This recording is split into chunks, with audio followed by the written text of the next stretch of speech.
Hello, I'm Wes Alcenat, Assistant Professor of History at the Department of History at Fordham. I'm Magda Teter. I'm the Literature in Judaic Studies at Fordham University and a co-director of the Center for Jewish Studies. So we welcome you today on our tour of the exhibit, Confronting Hate, Racism, Antisemitism, and the Resistance. We started working on this project as an outcome of our interest in engaging in a dialogue between Jewish studies and Black studies. And we also decided to teach a class together on anti-Semitism, racism as an interdisciplinary capstone course at Fordham. And what you will see today is actually a collaboration between us and our students from that class. So to begin, we have in this area here, what we call the problem, right? So here we begin with supposedly the Jewish problem and the Negro problem. So the Jewish problem. So in the Enlightenment, during the Enlightenment era, and especially the discussions about citizenship and eligibility for citizenship, Jews in Europe were defined as a problem. The idea of a Jewish question or a Jewish problem came to be seen, and that was whether Jews are eligible to be citizens. Later on, we see similar problems across literature and regarding questions of citizenship. Let's just, I think, say what the exhibit is about, what we try to do that, and then We should do that. yeah, no, it's okay. Yeah, I'll have that introduction. So this exhibit seeks to combine and compare the ideas of anti-Semitism and racism, but we didn't want to just discuss anti-Semitism and racism and how forward, but we also wanted to address the issues of resistance, of people pushing back, usually from within the communities affected by anti-Semitism and racism. But also by allies, not as many as we would like to have them, but nonetheless, there were historically voices that were always pushing back against this kind of hatred. So here we have what we call the Negro problem. Magda will speak a bit about the Jewish problem, but in the context of the Negro problem, we're looking at the situation across the Atlantic from Europe in terms of the United States. And here, we're with the concept of the problem, what we're grappling with is the notion that African Americans, especially free African Americans beginning in the early Republican area after the Revolution, were not considered to be included within the larger American republic that was emerging. So the concept of citizenship is not yet something that is hard and solid in definition, but regarding on which states and soil we were, different laws were being passed to sequester the rights of African Americans. And much of that was actually connected to their status as either people who had been formerly enslaved or associated with Blackness, which in this period is of course considered to be inferior and lower to whites. So just as the Negro problem is an issue in the United States in the context of debates of citizenship and belonging, in Europe too, the first time the phrase the Jewish question is used is in the context of debates over citizenship after the French Revolution, whether or not Jews belong and should be included in the concept of citizenship in European states. Later on, it became the term became raised by anti-Semites as the Jewish question, Judenfrage in German, and in other kwestia żydowska in Polish, for instance, and other languages as well. And it dealt with the question of whether Jews belong or don't belong in given states and in given societies. In responding to this, both Black and Jewish intellectuals embraced that term or used it in pushing back. So in this case, we do see a book by Louise Golding, The Jewish Problem in Response to Nazi Antisemitism. We see a series of essays by Black America's The Negro Problem, a series of articles by representatives of American leaders of today. And we also have an example of Christian American writer A.C. Gabrielin, who argued that the Jewish question or Jewish problem is the question of religion, and that is that Jews rejected Jesus and did not accept him as God and Messiah. And then in the 1960s, at the height of the civil rights era, we have a different redefinition of that problem. So I think one thing that is emerging here is this concept of either a Jewish problem or a Negro problem is taking place in the form of this context of the civil rights movement. African Americans began to embrace it and speak back to the whole notion of a Negro problem, but not in the framework of the way that racists would often construct Black people as a problem within the American colony, but reversing and flipping the question to look at who is really a problem in this ideal of American equality. So we have here a magazine feature by Ebony Magazine called The White Problem in America, right? So it still is playing around with the concept of a problem, but pointing it directly to white racism as being the framework behind this notion that somehow Black people don't belong within the larger. And we will see the same kind of turn of gaze onto anti-Semites rather than Jews in the idea of a question or a problem in a moment when some historians would see anti-Semitism as a problem and not Jews as a problem. The next case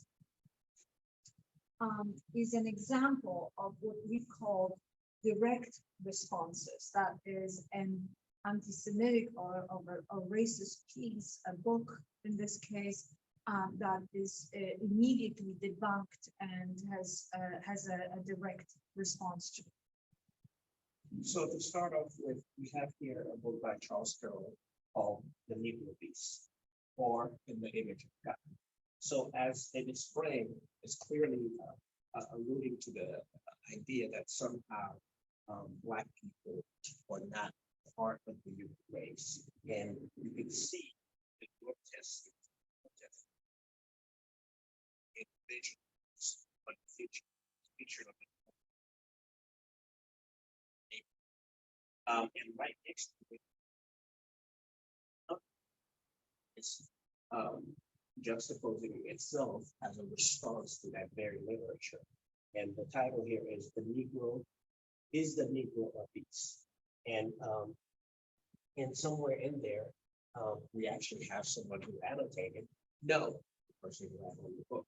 And of course, that's exactly what this book published in 1901 is speaking to the book published the previous year in 1900, all going through the literature and responding to it directly to say, no, this whole notion, just like we had pointed earlier in the previous context, this whole notion of Black people being made in the image of animals rather than that of God is, of course, the fixture of the racism. And also, you might notice that this concept of who is superior or inferior to whom is taking on certain religious context. And in this case, they're appealing to the notion of God as being made in the image of man. And if man, The other way around. Man made in the image of God. Man made in the image of God. And of course, if God is white and white people are superior, then Black people, of course, cannot be made in that image. And the book by Charles Carroll is filled with imagery, which you can see in our catalog in detail. But that imagery draws on the idea that Jesus was white, that Mary was white, and that shows visually the parallels and sort of beauty and aesthetic representation of white people as those related to Jesus and Mary and God, and ridicules and caricatures the Black Americans or Black figures as these beastly figures. From the Jewish side, and almost about around the same, and all of these examples are happening almost at the same time. So the Chaskel book was published in 1900. The response was a year later, and here we have a book by Edouard Drummond, a known anti-Semite from France, who was a publisher of a number of magazines and also books, and was a critic, an art critic, and so on and so forth. And in 1886, he published a book that really launched him to the notoriety of him as an anti-Semite, La France Juive, Jewish France, in which he argued that Jews have overtaken France, and the Republic, the Republic is essentially a Jewish republic. That very same year, an immediate response came from Léonce Reynaud, which in a book that he published, La France n'est pas juive. France is not Jewish. And again, in this book, he debunks the ideas that Edouard Drummond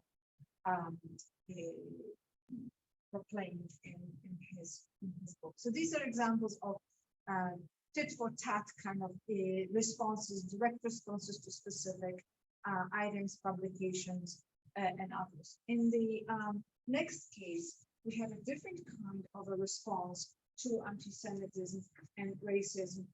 And also you will see in very similar ways and very similar methods of responding, but both addressing this to the Jewish and Black communities, and also send a message of affirmation to the white or Christian broader community about Jews.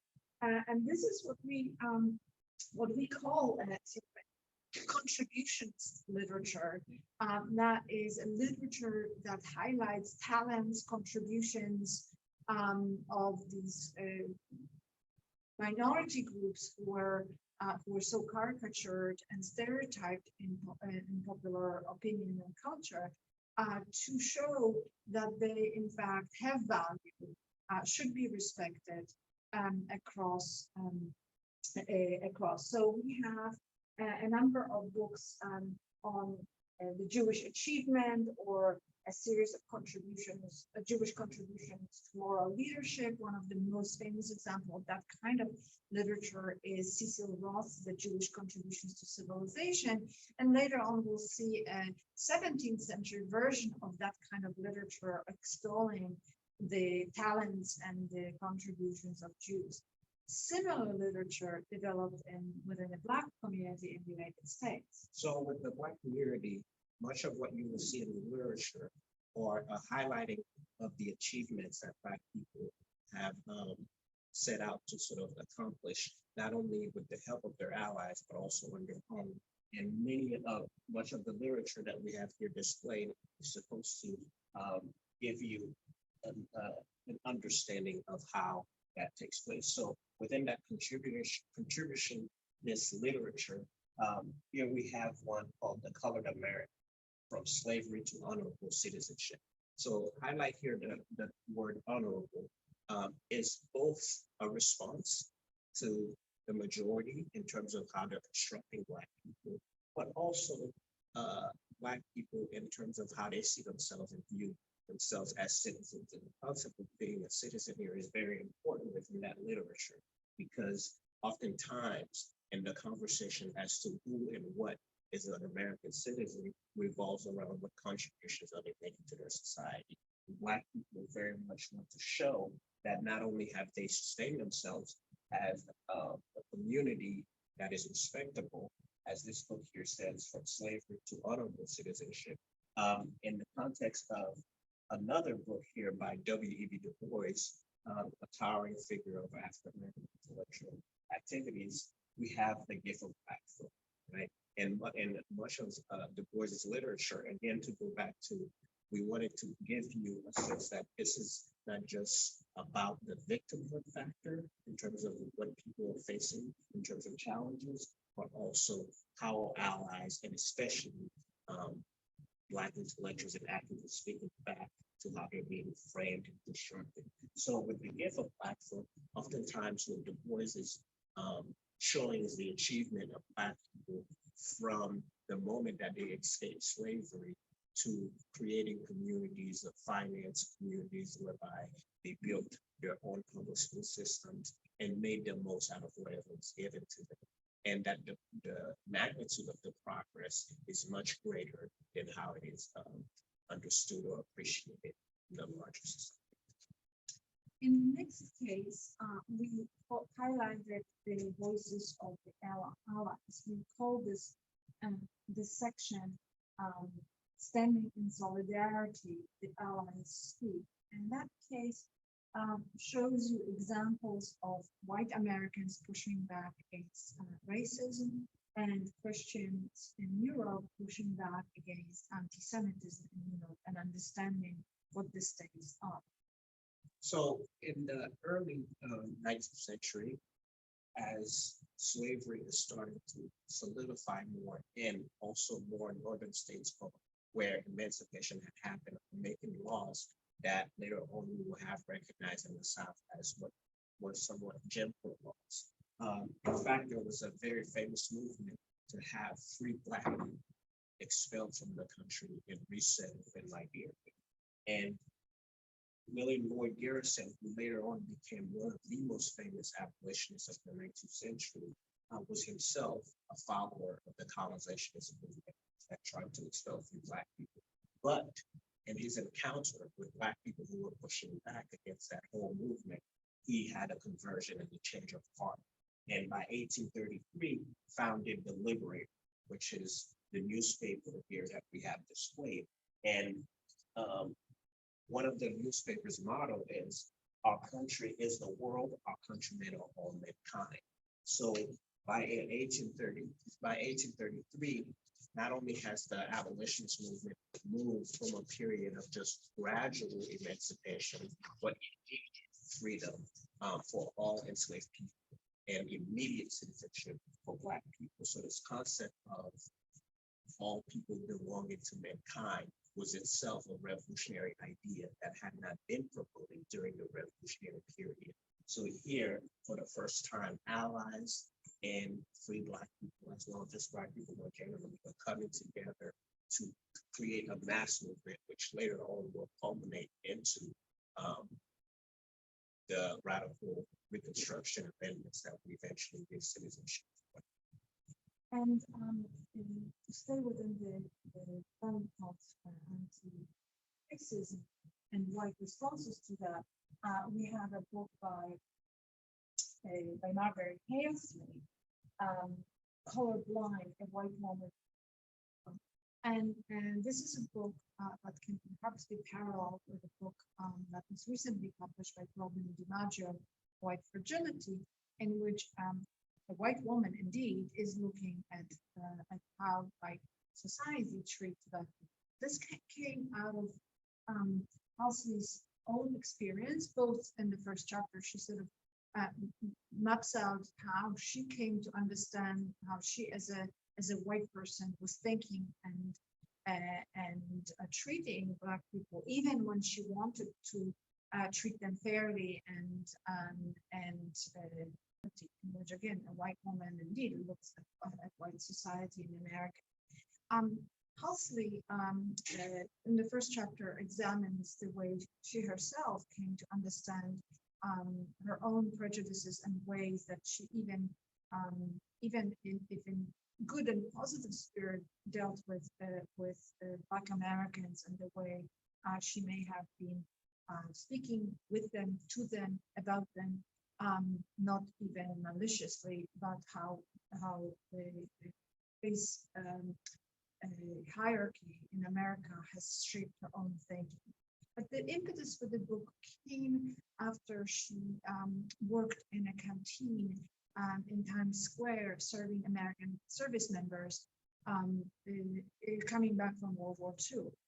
This was an integrated canteen, and she noticed that the women, the white women who worked there, refused to serve African American service members returning from the war.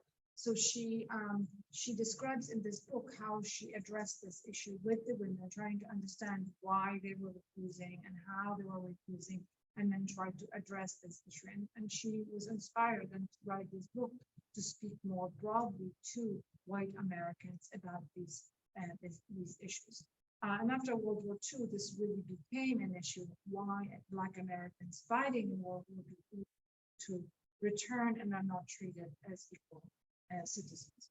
The other two items that we have, actually three items, are from Europe and are the pushback against anti-Semitism in this particular period, anti-Semitism after the Nazis came to power, and on the right here you see two examples by Irena Haran, who was a history who wrote in 1933 a pamphlet in German, but we have here copies of translations into Polish and into Yiddish.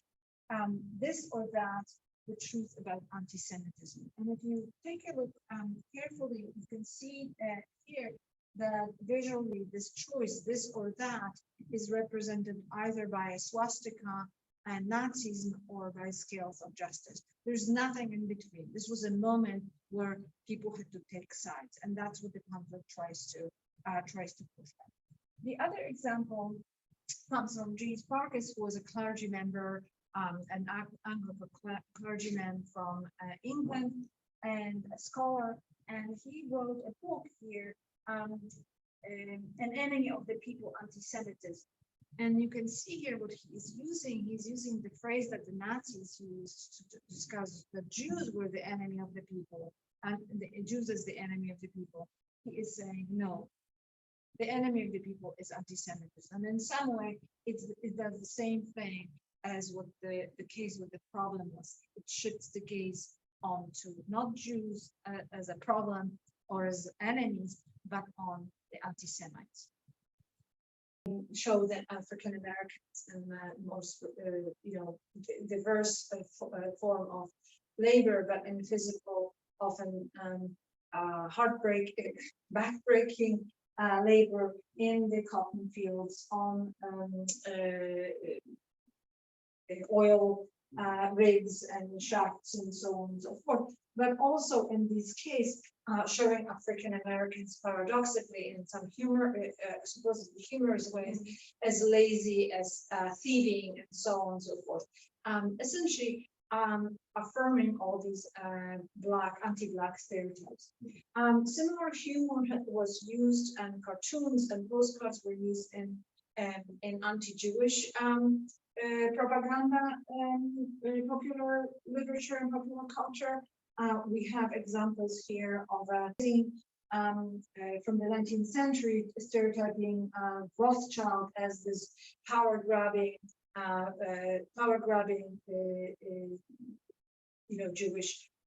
Jewish figure. We also have popular culture, the Oliver Twist from Fagin, from Oliver Twist from the movie, with exaggerated nose and ugly looking, and American postcards showing Jews as pawnbrokers and what to keep in mind about this literature is that it is meant to create a larger sense of what supposedly the everyday life of these people look like. So if you are the one within the public consuming this image, what you eventually develop to learn and think about Jewish people or about African Americans is based on how you're receiving that literature. So even when it's ironically showing you moments where people are enjoying their time in the field, it's at the same time needing to reinforce that this is their natural state of life.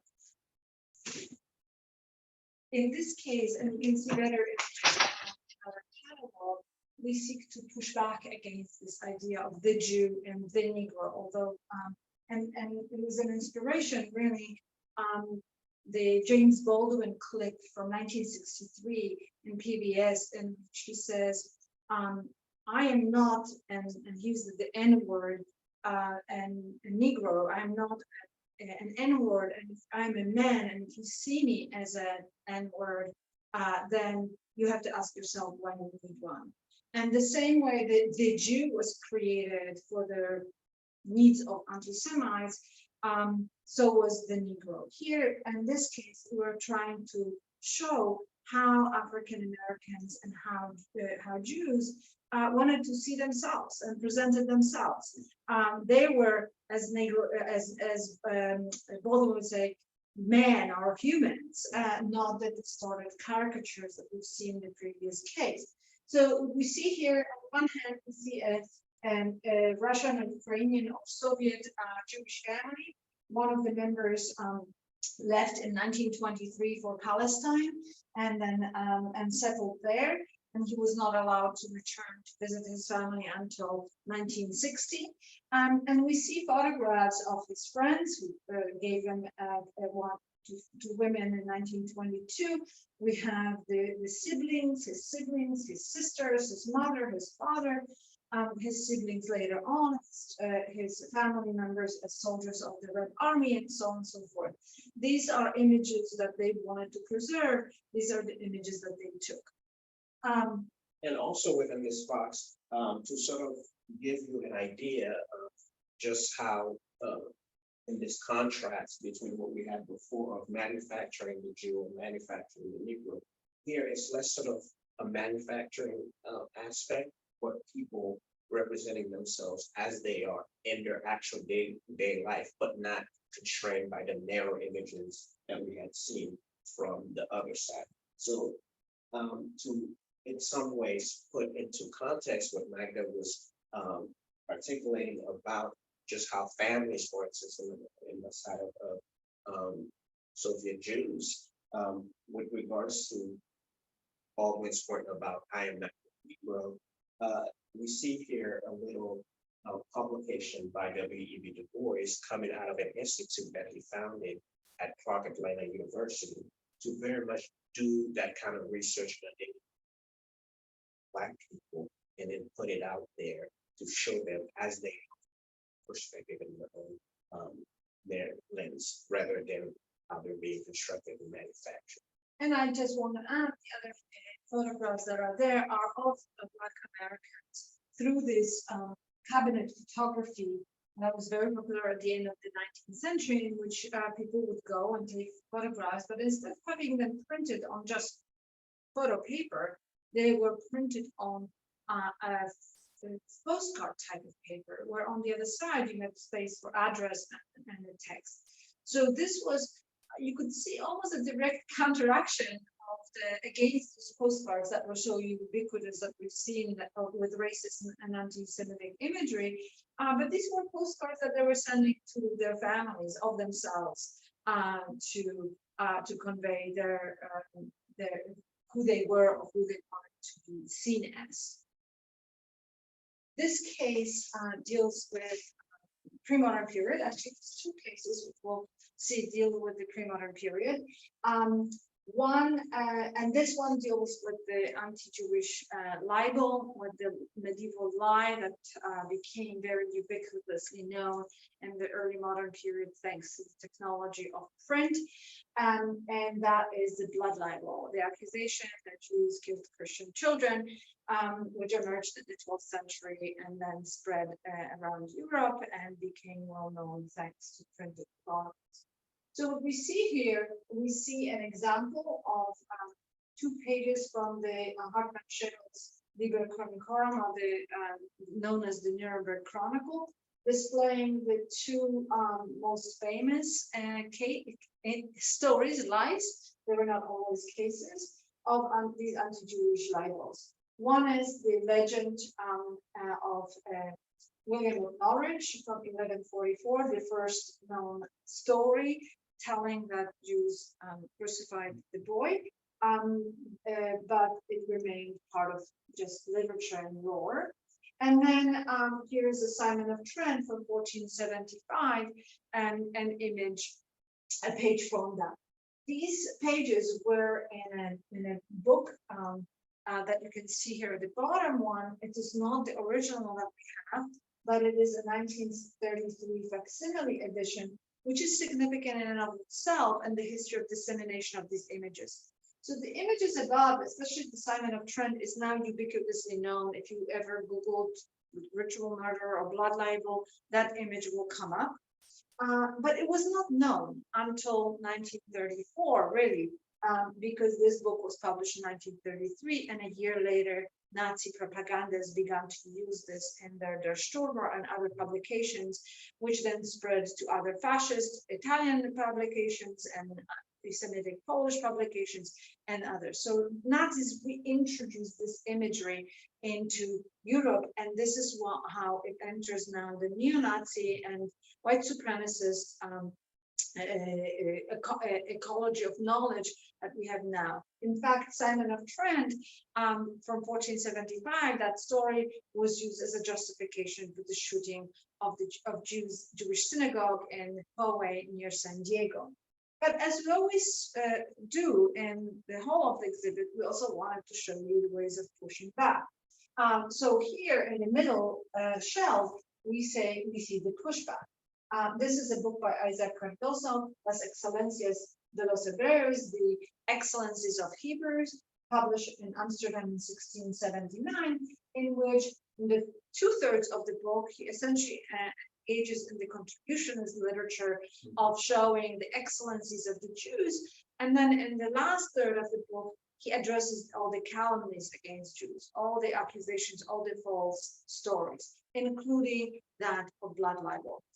So what we have here on the other side is a response to an anti-Jewish libel as well in Italy in 1705, and when Jews were accused of trying to kill a Christian boy. The boy was found, he ended up being laid home and needed to make up a story, and it happened that Jews were in town for a fair in Viterbo. The trial took place and the case lasted for about a year and a half, but we have some pamphlets that were published by the Apostolic Printing House in Rome in defense of Jews, and was used in the court to defend them. So that's our pre-modern use of technology and to disseminate anti-Semitic, anti-Jewish stories, and then the way to push back against it.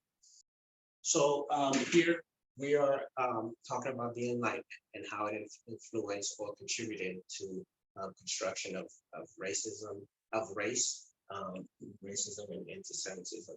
So oftentimes we understand and remember the Enlightenment as nothing but a forward-moving progressive movement that in very much many ways contributed to a more equal and better society. We are not here to say that of course the Enlightenment did not have these themes and core values, but it also had to it that is involved in many of these ideologies that we were talking about here with regards to racism and anti-Semitism. So I'll have Monica speak a bit more.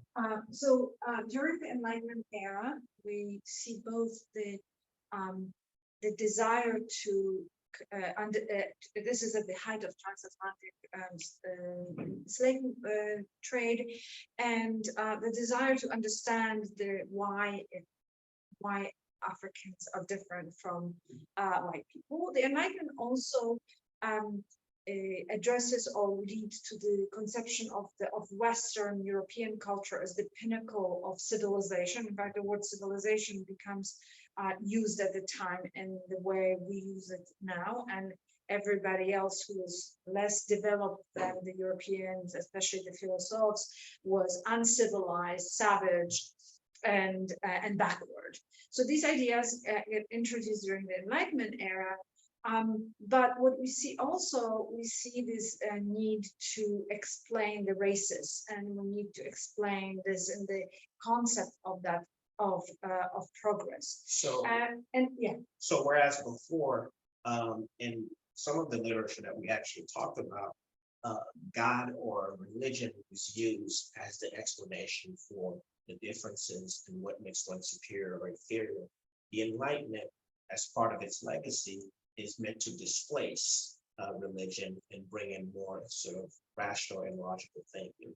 And within that also emerge ideas about this civilizational concept of who is more attuned to fine thinking, superior thinking, and eventually producing scientific racism as we understand it. And in fact, some figures who are well known for the ethos of the Enlightenment, like Voltaire, embraced ideas of polygenism, that is rejection of the same origins for Africans and for Europeans. But he was also had anti-Jewish ideology that stemmed from his anti-religious animus. And in fact, religion plays an important role in the creation of the idea of race and inferiority and the sort of racial hierarchy.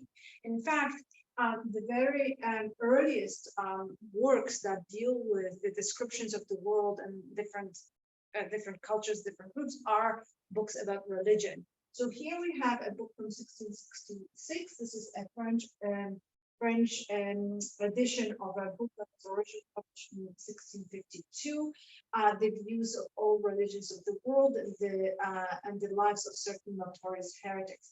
It means to show the superiority of Christianity, but what it does, it describes other religions. It also starts with Judaism, but Judaism not as practiced in the 17th century, but Judaism as described in the Bible, inclusive of animal sacrifices and other things. So what the Western Europeans begin to see is they begin to see connections between what they called primitive religions and practices of the uncivilized non-European world with the practices of ancient Hebrews or Israelites. And what takes place is this place of what I call the de-Europeanization of European Jews. They are no longer just different by religion. They're not Christians who are living among the other Europeans, but they are now Orientals, Asiatics. They are no longer of the same milieu. And what we see sometimes even quite explicitly is, as an example, is here of the book from 1705, although originally published in 1703, but we have the English editions of 1705, called The Agreement of the Customs of East Indians with those of the Jews and other ancient people.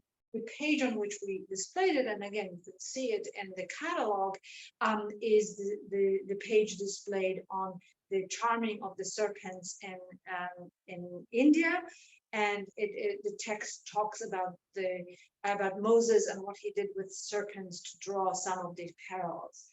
Animal sacrifices were also sometimes parallel, and here we have an example from a magnificent and important work by Frederick Bernard and Bernard Picard, Ceremonies and Religious Customs of Various Nations of the Unknown World. And that's an image of the Native Americans in Canada, because it's the sacrifices and adorations of the Canadian savages. So just as we make sure to emphasize what ideologies are developing to in support of these notions of race and differences, we also have allies, as well as people within the communities themselves speaking back.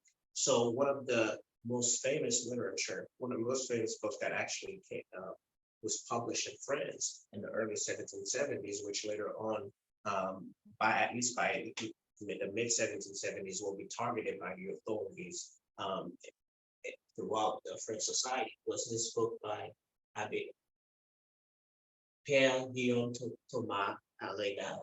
It's Histoire philosophique et politique des établissements et du commerce des Européens de l'Industrie.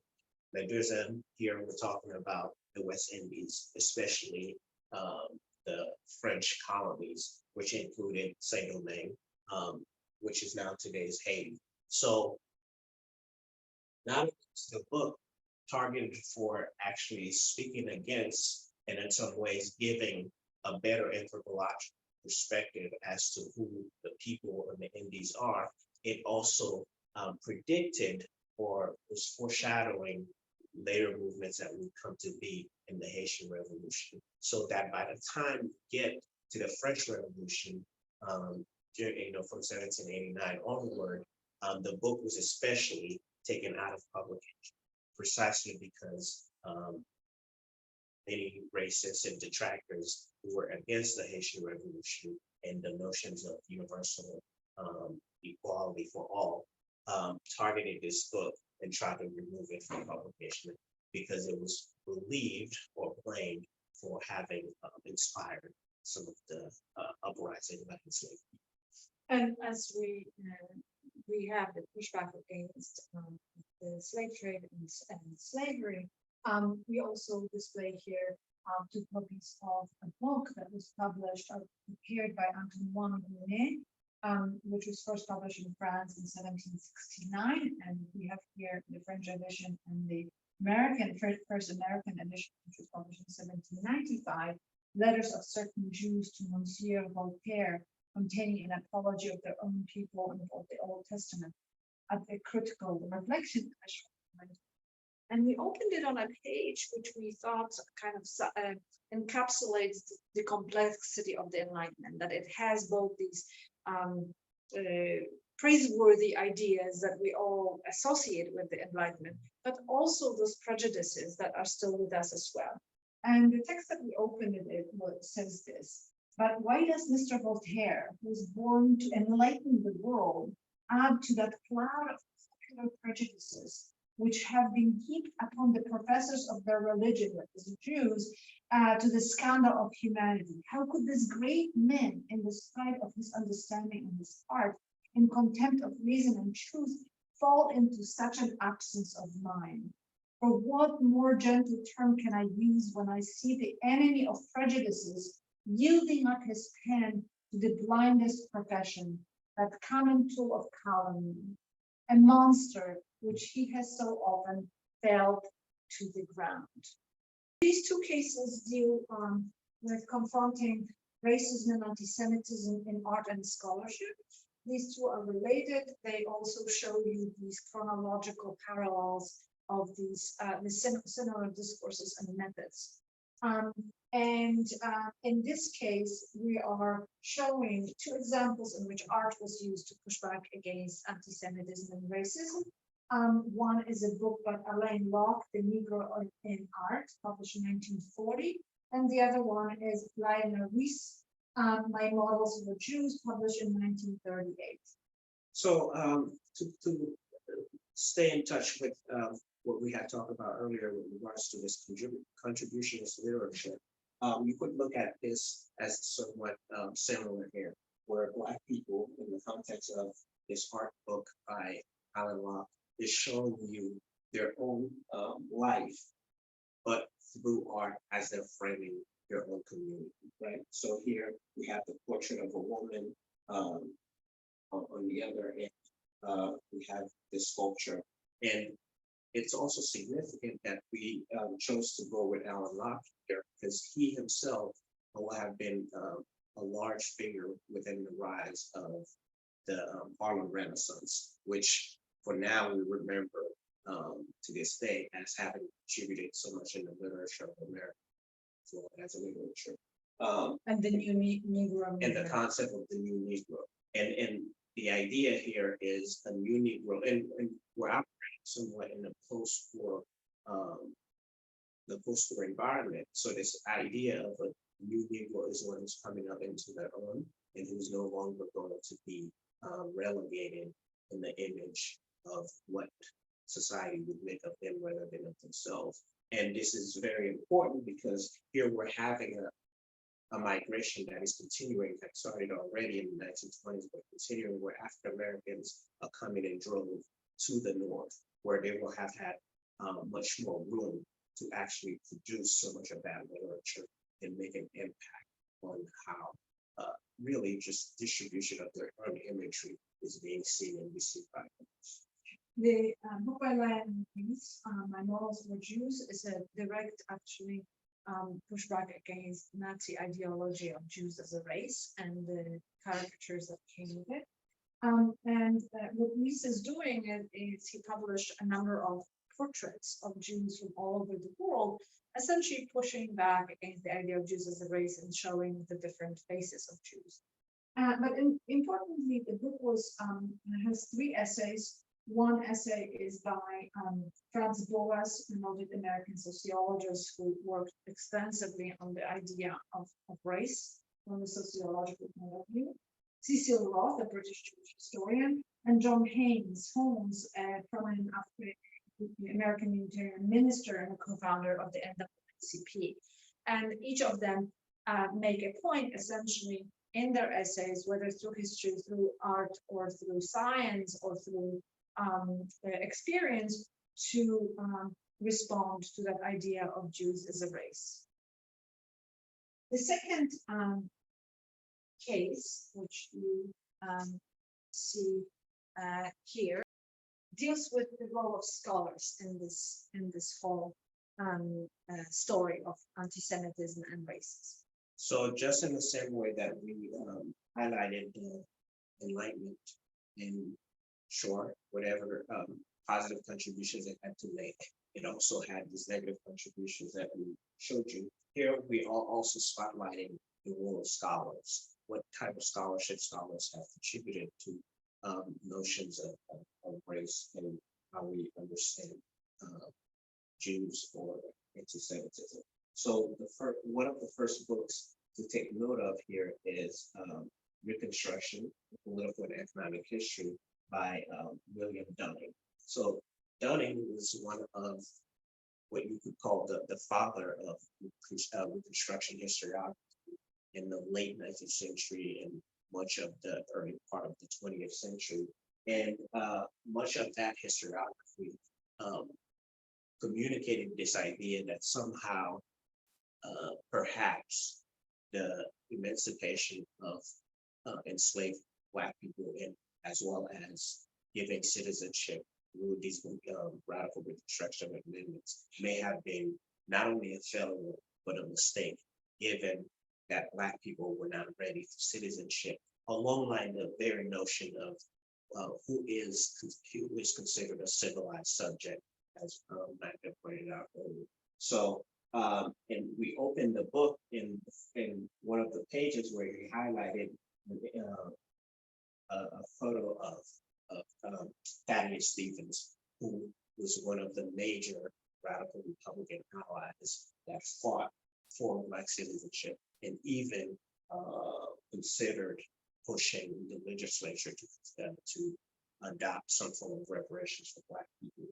And the legacy of many of these men and women on the white side of the abolitionist movement that allied with Black people will eventually take a hit because of that literature produced by the Dunning School, which came out of Columbia University. And right next to it, we have Black Reconstruction in America, which was produced by W.E.B. Du Bois in 1934.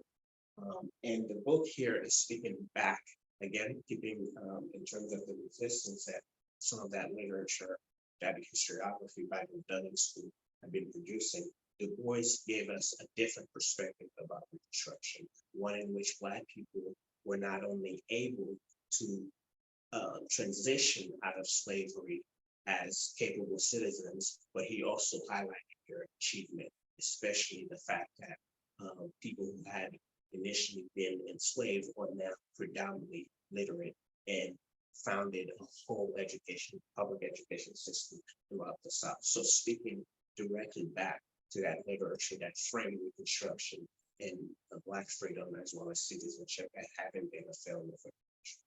And the other idea we have is a book edited by a white editor, Dr. Moon Trimmer for White Folks, an anthology of writings by and about Negroes from slavery to today's struggle for the share in American democracy, and that includes essays of many noted Black intellectuals, but also white writers, including Margaret Halstead. And in the context of the Jewish scholarship, in the context of pushing back against anti-Semitism, but also extolling the history of Jews, we have examples of the work by Salomon Meyer-Byron, who held the Miller Chair in Jewish History at Columbia University, established in 1930. And Salomon Byron did not discuss anti-Semitism directly, although he did. He was later on in the 1960s, he was a witness in the Eichmann trial.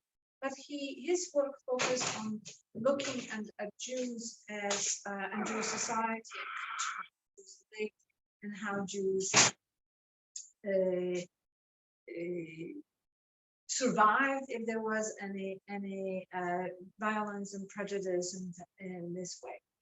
The other book here is by Cecil Roth, another scholar who focused on all kinds of value and richness and of Jewish history. In fact, he claimed Jewish history is fun, against the claims that Jewish history is all suffering. And then we have a book by James Parkes, again, whom we met earlier, who produced a very seminal, important work on the history of anti-Semitism, the conflict of the church and the synagogue, a study of the origins of anti-Semitism, published not incidentally in 1934, a year after the Nazis come to power. These two cases deal with the topic of traveling among Black and Jewish in 20th century US, restrictions on travel and leisure.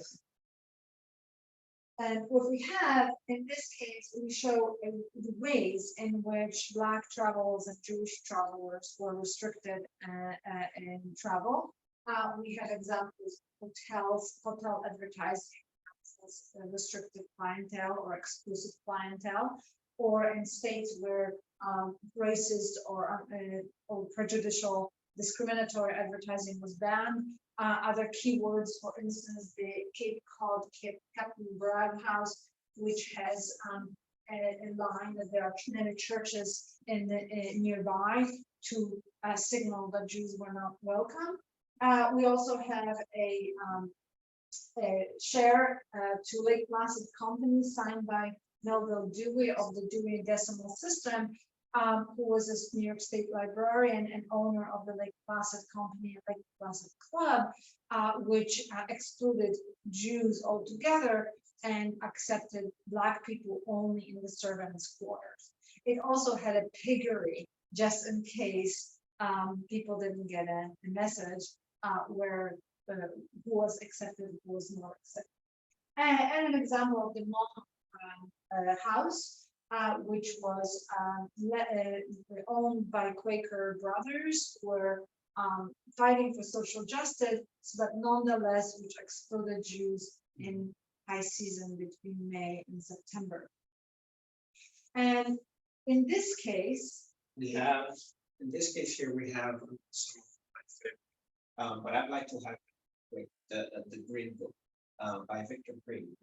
And the Green Book here, among the services that are provided to Black travelers is what your rights are, as it says in your rights, briefly speaking. So regarding the different parts of the U.S. geography, to what are your rights, but also where can you get accommodation, whether that be sitting at a restaurant, a hotel you can stay in terms of shelter, or where you can even stop to get your gas. And one thing to remember about this is not that it's only highlighting what the rights are and where you can get certain accommodations, but it is very much centered around making sure that these people can travel in a safe capacity, which often was not the case. Right. So if you are aware and know the information, then perhaps you will have the opportunity to prevent some of the violence that would otherwise be directed. And enjoy the travel. So what we highlight in this case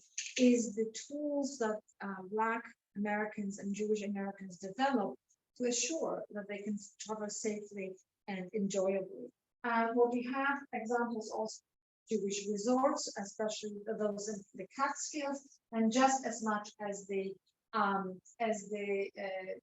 exclusionary hotels were advertising their for the clientele, so to others. So here we have examples, for instance, of postcards that signal that they are welcoming Jewish travelers by emphasizing dietary laws observed, or one of them has in Hebrew letters, but not the Hebrew language, strictly kosher, that indicating that this is a kosher restaurant. We also have an example of menu, as with the piggery in Lake Placid Club. So too, menus were often signaling that they observe dietary laws. And one thing that I often like to underscore is the fact that if it's a Jewish sort of resort, it does not necessarily exclude Gentiles, right? But you turn it the other way around. If it's in the case of the Lake Placid Company, which is Gentile owned, but has an exception as to who is included. So when we think about separation and segregation of different groups, especially in the context of antisemitism and racism, it's often thought of as, oh, the Jewish section or the Black section is the segregated part. In fact, that is the integrated space, because they're responding to the exclusion. So they're making a space whereby they can be welcome, but also others. And these two final cases deal with anti-Semitism, racism, and children's literature. In this one, again, you'll see a better way in the catalog, because of the angle of the case and light. So we encourage you to read the catalog. We highlight the different renditions of the Little Black Sambo story. A story that is not inherently racist, although it does emerge in the context, in the British colonial context. It's written by a Scottish woman, British subject in India, about an Indian boy who goes and encounters, has nice clothes, encounters tigers who trick him and take his clothes, and then he recovers them. Then the tigers run around and they turn into butter, and then he collects the butter and takes it home, and his mom makes pancakes. In the United States, the imagery of that story became the symbol of what Henry Louis Gates Jr. called the Sambo art, of that caricature notions of a Black person with a big nose and fleshy red lips and bulgy eyes and so on and so forth. So what we're displaying here, we're displaying some early examples of the early 20th century examples of the story in conjunction with other other stories, like such as Fairy Tales of Andersen and Cinderella, and you will see the different aesthetic representation of the Little Black Sambo versus the white Cinderella or princesses in the Andersen's books. But we also show the 1949 edition with illustration by Julian Ware of the essentially an epitome of the Sambo art and Sambo. And what we did is we opened this book, this 1949 edition, on the same page as we opened a 1996 edition of the book that is aimed to reconsider the story and rewrite it in non-racist ways with non-racist illustration. And that's the 1996 edition of the book under the title Sam and the Tigers by Julius Lester with illustration of Jerry Pinkey. So again, the contrast between the two representations of the pancake party are very telling in the way children literature can play a role in perpetuating the racist and anti-Semitic stereotypes, and the way it can play in the Jewish context. And then the final case shows, and you can only see on the video, a rather blurry image of the Nazi book by Elvira Bauer, Trust No Books and His Green Heath and No Jew on His Oath. It is opened on a scene where Jewish children, teachers are expelled from school. And this book was aimed to, or its goal was to translate the Nuremberg laws that excluded Jews from all kinds of civic spaces and civil society to children's language. Why can't you go to a Jewish doctor you went to before? Why can't you buy from a Jew? Why don't you see your friends who are in your school anymore, or your teacher? Why was expelled? And what you see in the imagery and the language, and this is more shown in many more images in the catalog, is the very clear racialization of the image of the anti-Jewish stereotype, when especially is juxtaposed to the blonde, blue-eyed, white German children, whereas the Jewish characters are always of darker complexion, always dark hair, big noses, and fleshy lips, in sort of conversation with the anti-Black imagery of big noses and fleshy lips. The other items in this case are Levin Kipnis's Medinati Israel. This is a book, a children's book, My Country Israel, which talks about Israel since 1960. In the context of, less than about 15 years after World War ended, and extols the sort of security of and respect that the children and everybody gets in Israel in this way. And we also display a book for children translating at the time relevant social science about race and racism by Ruth Benedict and Gina Beltridge in Henry's Backyard, The Races of Mankind, which essentially summarizes the social science at the time, that though we may be differing and outside by skin color or look or hair or whatever, we are all the same. So and you Ruth see Benedict is a student of France laws, yes. And so the page is displayed here, and you see, Henry, all the people in the world have done their share to build civilization. All human beings have the same aspirations, the same moving desires. So again, it aims to humanize the rest of the world to white Americans. The impetus for that project was the integration of unions that was taking place during World War II, as labor and context of the war was needed for wartime production. So we hope that this exhibit opens up some new ways of thinking about anti-Semitism and racism, about connections of these ideologies, but also about the way both Jews and Black Americans responded to it. What was striking to us was how similar the responses were, even though they were not even though they're happening in different geographies, even though they're not in direct communication, but the similarities in terms of what we showed you through media, through imagery, construction of Jews, construction of Black people, as whether they are a problem or should be excluded, or what is their place in terms of citizenship, whether that be some type of European citizenship or American citizenship.